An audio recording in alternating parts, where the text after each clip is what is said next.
Danny Cobbin, 1-1 Coaching, and we're talking about COVID and stress today. COVID 19 stressed me and my family, and I think a lot of you guys out too. And here's a few things that me and my family did um, to move through to where we are right now. And I can still remember vividly when COVID happened. Courtney was in California and she flew back. And then the next day, I was supposed to be going to California for an event.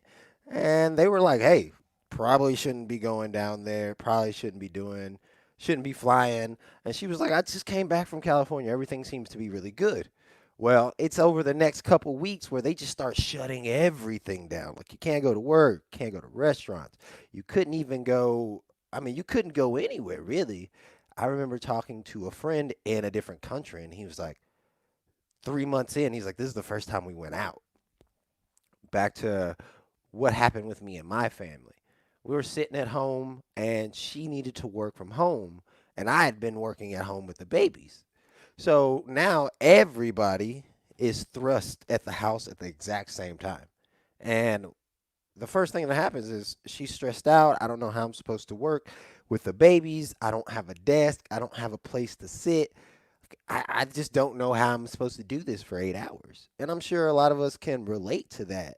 Just really, really wondering what we're going to do over the course of the next few, what I thought was going to be weeks. And now it looks like it's going to be the rest of the year. Well, we're stressing out, right? Hey, what are we going to do? What are we going to do here? And I realized that that's not how it works. I don't have to stress out and I don't have to listen to all that crazy stuff that's going around in my head about stressing out. And the moment that I recognized that, me and Courtney, we stopped stressing out. And what we did was we just started paying attention and focusing on what was in front of us. So the first thing at hand is like, what do we do about the fact that I don't have an office? We created one, right? So that was almost like, oh man, that was a huge thing that we thought we needed to stress out about, but we made it happen. Then the next thing was like, well, I don't have a comfortable place to sit. Like, we made an office. I could sit here for a little while, but I can't do my job like this. So then we found our chair. And I remember her being like, well, the chair is good. Like, we got a little office space, but at my office, I've got three gigantic screens that, like, I can see everything that I need to see. I can move things around.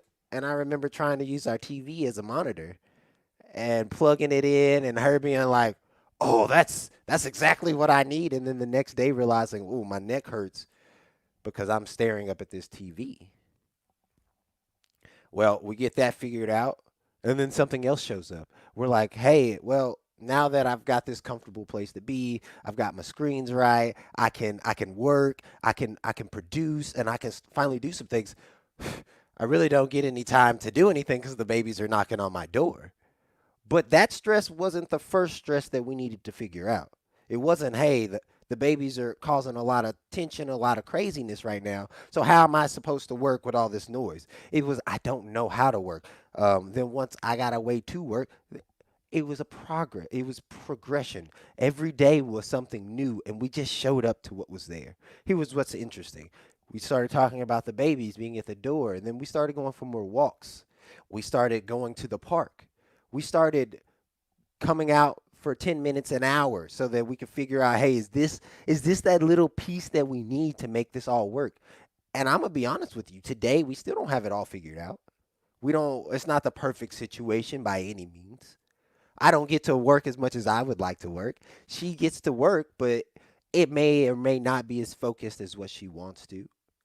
But we all have those kind of struggles. That's kind of humanity. That's kind of what we're all going through. And just what we did was kept going. Today, like, something different is gonna show up. And you know what I'm gonna do? I'm gonna do what I did yesterday. I'm just gonna show up. Keep showing up for yourself. Keep showing up for your family. Be more you today, and we'll keep growing stronger together.